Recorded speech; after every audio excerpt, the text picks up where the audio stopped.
welcome to our next episode of Sunday Prep. Jim, how are you doing today? Hey, Father Matt, I'm doing good. We're in summer mode here. We're currently in the middle of Bible camp, right? Our summer Bible camp. That's always a fun time. Yeah, Father Matt's got the short sleeve clerical shirt on today, which means summer has arrived. Yeah. Yeah, no. I figured I was gonna make a comment about me being in a t-shirt and like, oh, maybe I should put on a sports coat, make it a little bit nicer. But like, that's summer mode, and there you're in summer mode too, so it's good. No, things are good. We've got summer Bible camp going. We're a couple of days into it, and that's always like a treat for the parish to have like it's a clear marker for like where we're at. And we got a good group this year, a good crew of volunteers, and so yeah. As we usually say, things are moving, things are going on. It's never quiet around here, but it's good. Yeah, it's a delightful summer day. How are you doing today?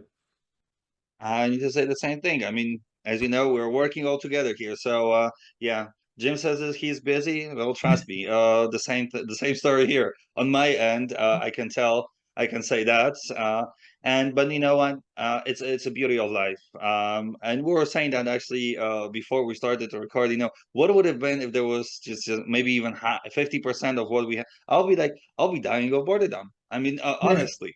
Like, I'm Yeah. really a person who cannot sit for 5 minutes still. So yeah, no, it's perfect. And no, when I saw the group of kids yesterday who signed up for Bible camp, I mean, I was amazed. I really loved it to see so many young faces who want to spend some time with us to learn about Jesus, learn about sharing things together. So it's beautiful. It's amazing. So I'm very grateful. I can say that on behalf of Father Zig too, and of course, the all the group then did it because Father Matt is the smiley face there. Jim and the crew, they are running the show, so they are the workers a lot. But we all take but. Putting jokes on the side, seriously, we all take a great part in that. And mom and dad, I need to say that you're the biggest one because if you didn't bring your kids, we would not be able to do it, right? So I want to say thank you for doing that. Um, as you know, everything is going. Summer is here, but still, we are called to do one of the most important thing of every week, and that is to be in church for Sunday Mass. And as we gather, we always listen to the Word of God, and we try to absorb all that the Word of God wants to give to us that Sunday, or take it to put it in our life, make it work in our life. And this week, the reading, especially the gospel reading, is pretty long, so get your legs ready to stand a little longer. Not too much longer, but yeah, definitely longer.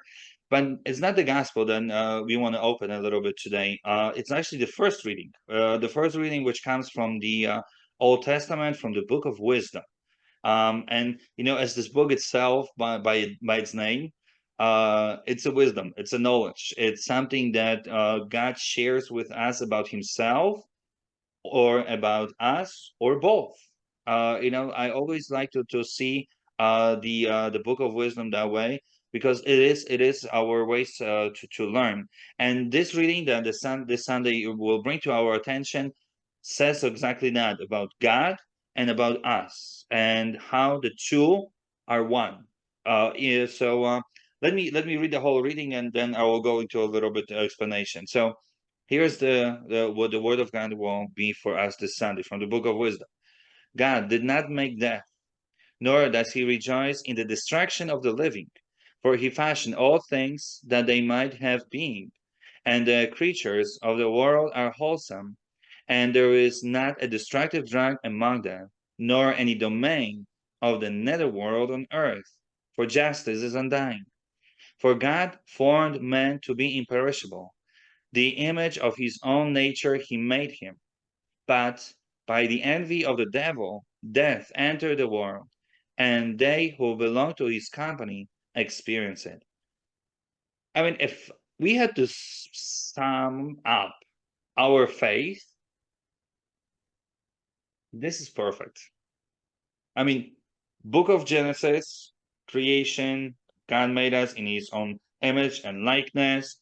He placed it in His presence to be with Him, in a close relationship with God, and that's what God made us from and for. And yet, happened? What happened? And that is the evil and the sin that enter that destroyed them in a very, very brutal way. It took so much for us from us. But why do we even meditate upon known? I mean, we know that God created us, sin entered the world. God through centuries was trying to bring people to himself to trust him, or start doing that if they forgot. Or then at the end he says he was going to send a Messiah who is going to redeem, restore the kingdom, restore our nature to what it was in the beginning, help us to achieve the eternity, even through death, and or more especially through death, that is not the end, but it is new beginning, or what we have lost at the first place. And so why do we even have to meditate upon the known? Well, actually, the known is not that known to us. I mean, we don't think every single day about us dying, or we don't even want to bring that thought to our mind. We rather think about life. We rather think about the good things. We rather think of things that brings us to fulfillment, and not about death or what comes. And so thinking about or hearing this reading, it is our beautiful meditation on life. God did not make sin. God did not make death. This all came with evil. And as many will say, well, God created pain, God created plagues, God created all the evil. He allows that. He is the one to be blamed. Well, God did not agree for that. We did. It was the sin, the mistake of our first parents that evil was able to enter. They said yes to it. And that is the lesson of today. At least that's what it speaks to me very strongly, is the response to our actions, the response not only to our own lives, but to all who are around us, our communities, our countries, the world itself. Through the mistake of one, even though it may seem like it's a small, maybe nobody will recognize, nobody will see, nobody will experience it. No, we cannot think that way. We need to think of our families, of our own lives, because all of that, all of our actions are for the community, for the kingdom of heaven. And we need to make sure that what evil is trying to bring in a greater way, we cannot allow that. And we see in the world how much evil is happening, and we need to start doing something about it, and most especially not agreeing for it. And I'm not thinking here of going rogues here, no, but turning to the ways of justice, the ways that God has given to us, and be the protectors of life and protectors of all that God has given us, and pushing on the side or destroying even all that evil is offering. And what is evil offering is death, distraction, and misery. So I just want to bring that, because this is something that I hear as a priest. I hear quite often that God allows this, God allows that, God is the one who to be blamed. God is, and no, this is who our Father is. This is who and what He wants to do for us, what He is doing for us. But He gave us free will. So what do we respond out of our free will? So I'm going to leave you there, because that's where I'm standing to. It's my personal response, and it needs to be your personal one. So I'm going to close it here. I'm going to pass it on to Jim. Well, I think it's interesting, Father, and I think it's a common experience that you have as a priest, that we all have, right? Which is the idea that we tend to blame God when things go sideways. We tend to kind of have the thought, why didn't you fix this? Or how could you let this happen? Or, why? And that's, to a certain extent understandable, but I think it's like probably a combination of a lot of different factors, that we kind of turn to blame God. Sin, ignorance, despair, emotion, catastrophe, lack of understanding, lots of different things, I'm sure.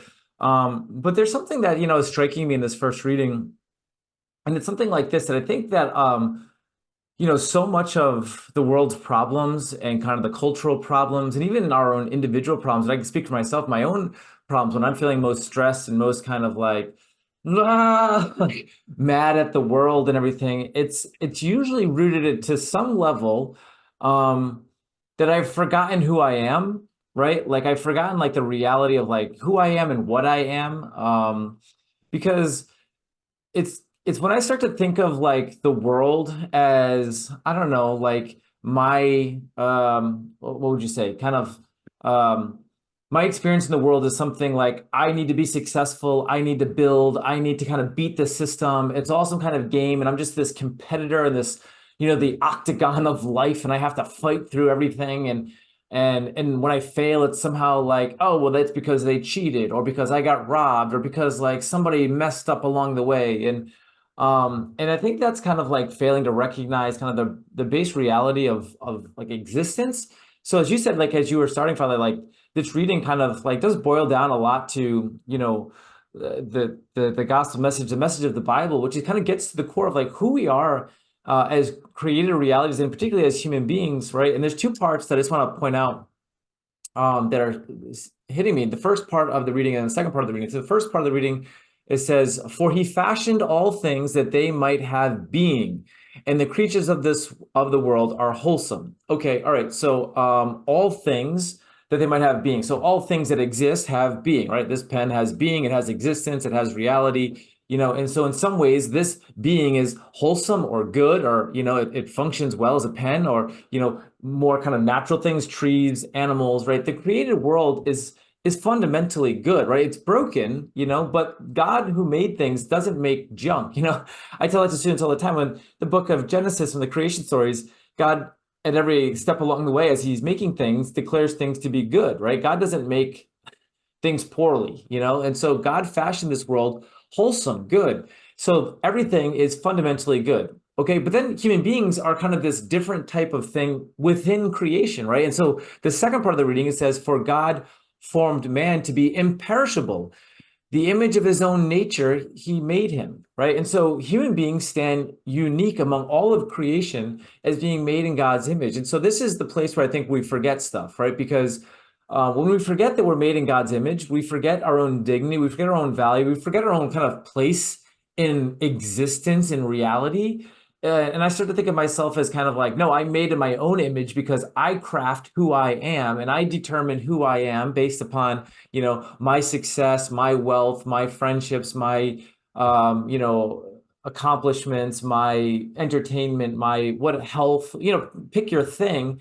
We start to kind of make ourselves in our own image, but that's fundamentally just not true. And as much as I might want to kind of try to view the world in a certain way, and I get misguided and I forget my most fundamental reality, that it's not me who forms myself after my own image of what I want to be, and kind of create my own identity of like, I will be a father, a successful person, I will be a, whatever. Or conversely, like I will be a loser, I will be a failure, I will be like a terrible, whatever.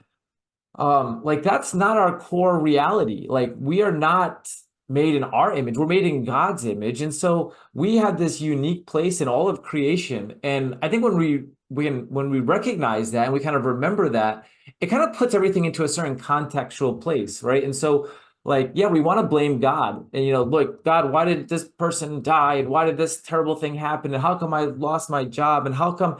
And those are all real like struggles, and totally understandable that people would have those experiences, and we want to blame God. But I think in some ways it's because we've forgotten who we are, and we kind of wanted to control everything and think like, this bad thing can't happen because I've done this and this and this and this. And so therefore nothing, and that's just not the reality, right? And so when I think we recognize and try to remember who we are before God, I think it helps us to kind of put into context, our approach to God, not as like, hey, you were supposed to do all the things because I did all the things.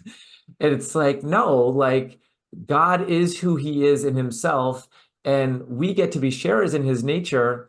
But in that nature requires that we kind of participate in our intellect and in our will, our knowing and our choosing and our ability to kind of come to know what is true and then to act in love, right? Because what is the nature of God? God is love. And so when we get to kind of be sharers in the divine nature, it means that we get to love like God. So that means giving of ourselves. It means kind of emptying of our desires and kind of building up the good of others. And so yeah, the blaming of God, the blaming of others when things go sideways, when death or tragedy or suffering or bad things happen, like I get it. We all get it. We all experience it. We all have bad days. We all have, but I think fundamentally, like the more we can kind of try to remember like our dignity before God, that we are made in his image, we're made for love, and that death is not like God's way to kind of get back at us and he's just this terrible rival to our own. It's like, no, we're made in his image and we're made for something greater. And yeah, we're going to experience tragedy and sadness, but that's not what we're made for. We're made to be, with God, this imperishable nature, made in his image. I think it gives a little bit of context, and I think it makes the suffering of this world not just like bearable, but as St. John Paul II would say, redemptive, right?